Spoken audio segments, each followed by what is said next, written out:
अगर कोई हमसे ये पूछे कि अंग्रेजों ने हमें गुलाम कैसे बनाया, तो अक्सर हमारा जवाब होता है कि उन्होंने हमारी शिक्षा व्यवस्था, जो गुरुकुल शिक्षा व्यवस्था थी, उसको खत्म कर दिया और गुरुकुलों की जगह कन्वेंट स्कूल में पढ़ाई शुरू करवा दी, उसे एक जरूरत बना दिया। और इस तरीके से शिक्षा व्यवस्था जब खत्म हो गई तो हम अपनी सभ्यता संस्कृति को भूल गए और धीरे धीरे जो नुकसान हमने मुगल और अन्य आक्रांताओं के कारण नहीं हुआ, वो अंग्रेजों ने मात्र 200 साल में उससे ज्यादा नुकसान हमें कर दिया और गुलाम भी बनाया। और ये सब करने के पीछे एक नाम हम जरूर लेते हैं कि ये सब करने में मैकॉले का सबसे बड़ा हाथ था।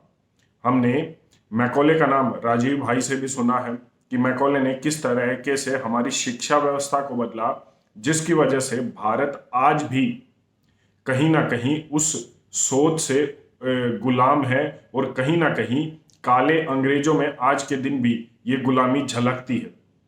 लेकिन अगर मैं आपको ये पूछूं, ये सवाल करूं कि क्या वो सिर्फ मैकॉले था जिसने हमारी शिक्षा व्यवस्था को बदला, तो मेरा जवाब होगा नहीं।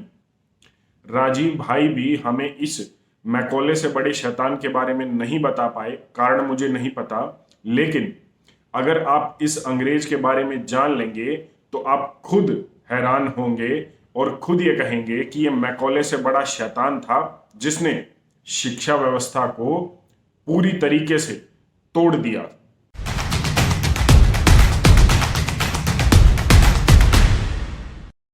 मैकॉले 1834 में भारत आता है। उसके बाद उसने भारत में आकर क्या किया?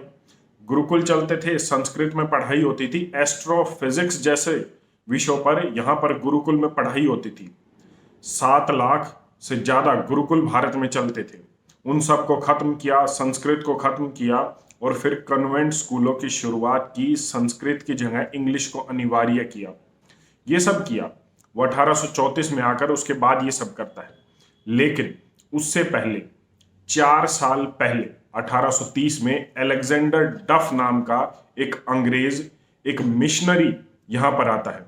हमें अक्सर यह पढ़ाया जाता है कि अंग्रेजों ने अत्याचार, शोषण और हमें लूटने के लिए हमें गुलाम बनाया, लेकिन यह अधूरा सत्य है। उन्होंने ये सब तो किया ही किया, लेकिन उनका एक मेन मकसद ये भी था, जो उनका सबसे पहली प्रेफरेंस थी, वो ये कि उन्होंने हमारा धर्मांतरण करने के लिए हमें गुलाम बनाया।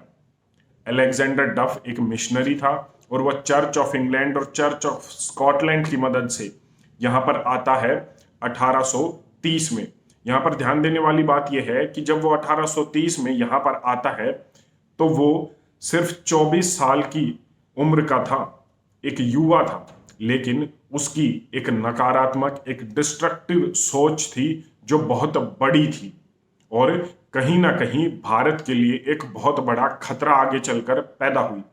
जैसे ही वो भारत आता है, बंगाल के क्षेत्र में वो अपना काम करना शुरू कर देता है, आसपास के क्षेत्र का एनालिसिस करता है और वो देखता है कि यहाँ पर गुरुकुल चल रहे थे, संस्कृत में पढ़ाई हो रही है और भारत में धर्मांतरण हो रहा है लोअर कास्ट के लोगों का। लेकिन अभी भी जो अपर कास्ट है, जो अभी भी जो भारतीय हैं, जो आर्थिक रूप से संपन्न हैं, उन पर अंग्रेजों का कोई भी दबाव या कोई भी प्रभाव नहीं था।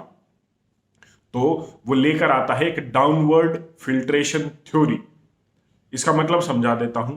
गरीब और लोअर कास्ट के जो भी हिंदू थे भारत में, वो धीरे धीरे दबाव से या प्रभावित होकर अंग्रेजों से या फिर पैसों के लालच में धर्मांतरण कर लेते थे, ईसाई बन जाते थे। लेकिन अपर कास्ट, अमीर, सुदृढ़ और आर्थिक रूप से संपन्न लोग अभी भी उनकी पहुंच से बाहर थे। तो अलेक्जेंडर डफ आते ही शिक्षा में 3 मूलभूत परिवर्तन करता है। वो पहला काम करता है कि गवर्नमेंट ऑफ इंडिया, जो उस समय ब्रिटिश गवर्नमेंट थी, जो अंग्रेजों की गवर्नमेंट थी, वो एजुकेशन में, शिक्षा में बदलाव कर सकती है। ये पहला नियम था। दूसरा काम वो करता है कि जो क्रिश्चियन मिशनरीज हैं, उनकी दी गई शिक्षा को वो मान्यता दिलवाता है। ये दूसरा काम उसने किया। और तीसरा काम उसने किया कि क्रिश्चियन आइडियाज को अपर कास्ट में के दिमाग में डालने के लिए वो योजना बनाता है। ये 3 काम उसने किए।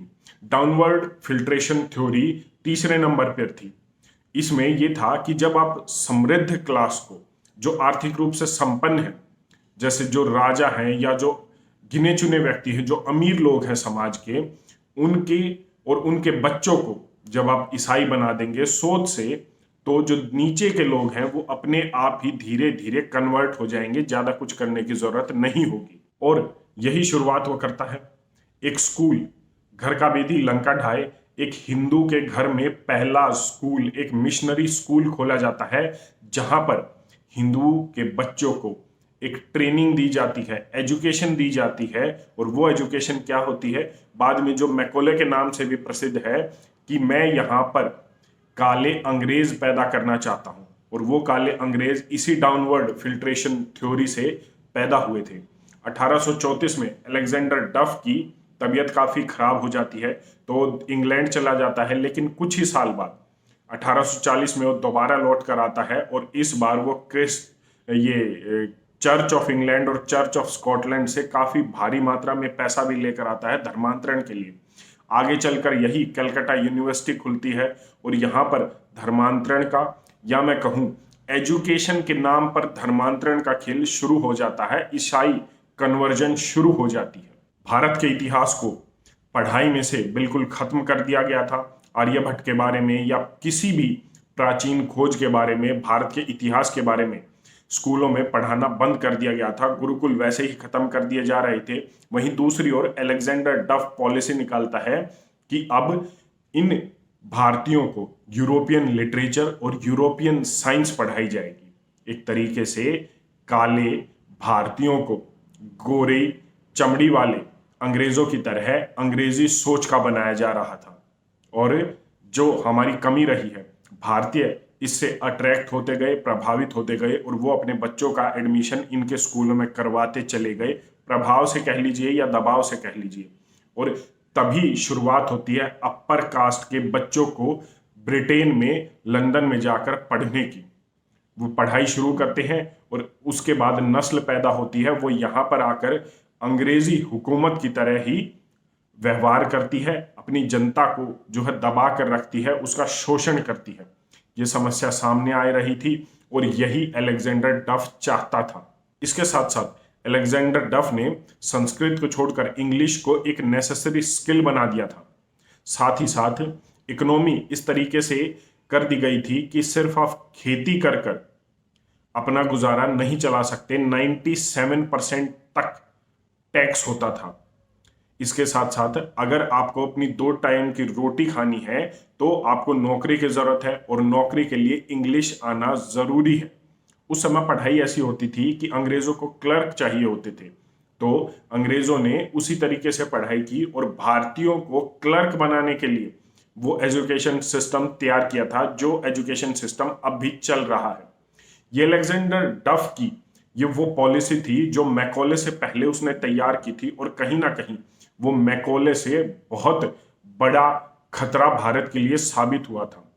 आज भी अगर आप गूगल पर अलेक्जेंडर डफ का विकिपीडिया देखेंगे, तो आप उस विकिपीडिया में देखेंगे कि उसे एक मिशनरी लिखा गया है, और उसे एक इन्फ्लुएंसेबल पर्सन लिखा गया है, एक प्रभावित करने वाला व्यक्ति लिखा गया है, जिसने भारत में हायर एजुकेशन के लिए काफी मूल चूल परिवर्तन किए उस समय में। और जो मूल चूल परिवर्तन बाद में आगे चलकर भारत के लिए गुलाम जो है इसका सिलसिला शुरू कर देते हैं, जिसको आगे मैकॉले ने भी बढ़ाया। मुझे लगता है मेरी नजर में मैकॉले से बड़ा शैतान अलेक्जेंडर डफ था। आप इस पर अपनी क्या राय रखते हैं, एक बार कमेंट करके जरूर बताएं। धन्यवाद। जय हिंद।